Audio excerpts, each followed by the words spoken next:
இன்றைக்கு நமக்கு கொடுக்கப்பட்டிருக்கிற தலைப்பு வலையில் ஒரு கடலிலே மீன் பிடிக்கும்படியாக பயன்படுத்துகிற ஒரு அருமையான ஒரு கருவிதான் இந்த வலை. ஆண்டவராகிய இயேசு கிறிஸ்துவை முதலாக அப்போஸ்தலனாகிய பேதுருவும் அவனுடைய சகோதரர் அந்திரியாவும் அவர்கள் பார்க்கிறார்கள்.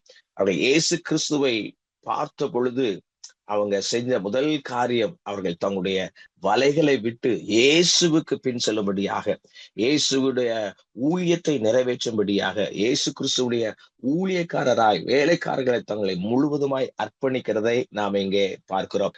ஐயரே, முழுவதும் நாங்கள் பிரயாசப்பட்டும் ஒன்றும் அகப்படவில்லை, ஆகிலும் உம்முடைய வார்த்தையின்படியே வலையை போடுகிறேன் என்றான்.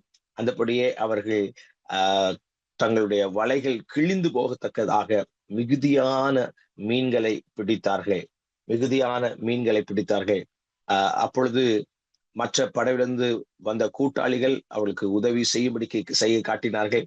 அவர்களும் வந்து 2 படகுகளும் அமிழத்தக்கதாக நிரப்பினார்கள். ஆமென், அல்லேலூயா. இங்கே பாருங்க, சீமோன் பேதுரு முழுவதும் அவர்கள் மீன் பிடிக்கிறவர்கள் தான். அந்த வலையை எப்படி பயன்படுத்த வேண்டும், எந்த திசையில வலையை போட வேண்டும், எப்படி மீன் பிடிக்க வேண்டும் என்பதை நன்றாய் அறிந்தவர்கள் தான். ஆனா அன்றைக்கு ஆண்டவராகி இயேசு கிறிஸ்து அவர்களை சொன்ன பொழுது, ஆண்டவர் ஆழத்திலே மீன் பிடிக்கும்படி வலைகளை போடுங்கள், வலைகளை எங்க போட வேண்டும் என்று சொல்லி ஒரு மீனவர்களுக்கு ஆண்டவர் கற்றுக் கொடுக்கிறார் சொன்னா எவ்வளவு பெரிய ஆச்சரியமான காரியம். அந்த ஒரு மீனவ குடும்பத்துல பிறந்திருப்பாங்கன்னு சொன்னா, அவங்க பிறந்ததிலிருந்து அவங்க கடலும் அந்த மீனும் அந்த வலைகள் எல்லாம் உங்களுக்கு பரிச்சயமானதுதான், எல்லாம் உங்களுக்கு தெரிந்ததுதான். ஆனால் கூட அவர்கள் இயேசு கிறிஸ்து சொன்ன வார்த்தைக்கு கீழ்ப்படிந்தார்கள். வலையை எந்த திசையாக போட வேண்டும் என்று சொல்லி இயேசு சொன்னாரோ அந்த பகுதியில அங்க வலைகளை போடுகிறார்கள் என்று சொல்லி நம்ம பார்க்கிறோம். அருமையான தேவனுடைய பிள்ளைகளை, இன்னைக்கு நம்ம என்னால எல்லாம் முடியும், எனக்கு எல்லா ஞானம் இருக்கிறது, என்னால முடியும் என்று சொல்லி எத்தனையோ பேர் எத்தனையோ காரியத்தை துவக்கி அதை முடிக்க முடியாமல் இன்னைக்கு பெரிய பெரிய தோல்விகளை சந்திக்கிறத நம்ம பார்க்கிறோம். ஆனால் நம்ம ஆண்டவர் எந்த காரியங்களை செய்ய சொல்லுகிறாரோ, ஆண்டவர் நம்மை எப்படி நடத்துகிறாரோ, நான் உனக்கு போதித்து நீ நடக்க வேண்டிய வழியை உனக்கு காண்பிப்பேன், உண்மையில் என் கண்ணை வைத்து உனக்கு ஆலோசனை சொல்லுவேன் என்று சொல்லி சொல்கிற ஆண்டவர் நம்மையில அவர் கண்ணை வைத்து ஆலோசனை சொல்ல அவர் நல்லவராய் இருக்கிறார். இந்த வலைகள் எப்படி போட வேண்டும் சொல்லி எனக்கு தெரியும் சொல்லி நம்ம ஆண்டவருக்கு சொல்லக்கூடாது.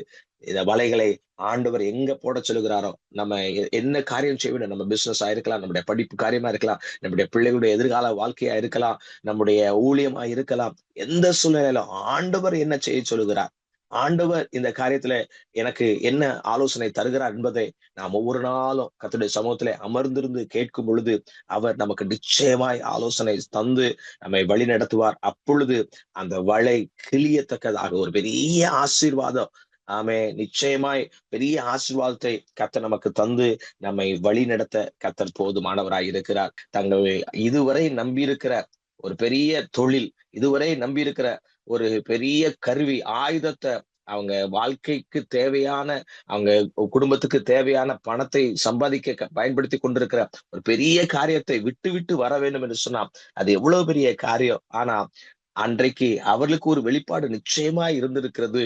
நான் இன்றைக்கு ஒருவேளை இந்த உலக பிரகாரமான வலைகளை நான் விட்டாலும் இயேசு கிறிஸ்து எனக்கு தருகிற அந்த நற்செய்தி ஆகிய வலை, அந்த நற்செய்தியை நான் ஜனங்கள் மத்தியிலே போடும் பொழுது ஜனங்களை என்னால இழுத்து கொள்ள முடியும். எப்படி ஒரு வலையை போட்டு நான் மீன்களை இழுத்து கொள்ளுகிறனோ, அதே போல இயேசு கிறிஸ்து எப்படிப்பட்டவர் என்று சொல்லி ஜனங்கள் மத்தியிலே சொல்லும் பொழுது அந்த ஜனங்கள் நிச்சயமாய் அந்த வலைகளுக்குள்ளே சிக்குகிற மீன்களை போல சுவிசேஷத்துக்கு நேராய் செவிகளை திருப்புவார்கள் என்று சொல்லி அன்றைக்கு பேதுருவுக்கும் அந்திரேயாவுக்கும் கர்த்தர் வெளிப்படுத்தின அப்படின்னால்தான் அவங்க உடனே வலையை விட்டு இயேசு கிறிஸ்துவை பின் சென்றார்கள். இப்படியாக நாம் இந்த வலைகள் மூலமாக ஆண்டவர் நமக்கு சொல்லுகிற காரியம், இயேசு கிறிஸ்துவின் கையில் இருக்கிற வலையை அது அநேகருக்கு ஆசீர்வாதமாய் இருக்கிறது. ஆனால் பிசாசின் கையில் இருக்கிற அந்த வலையில ஜனங்கள் சிக்காதபடிக்கு நாம் மிகுந்த ஜாக்கிரதையோடு கூட நாம் மிக அதிகமாய் ஜெபிப்போம். கர்த்தர் நம்மை ஆசீர்வதிப்பார்.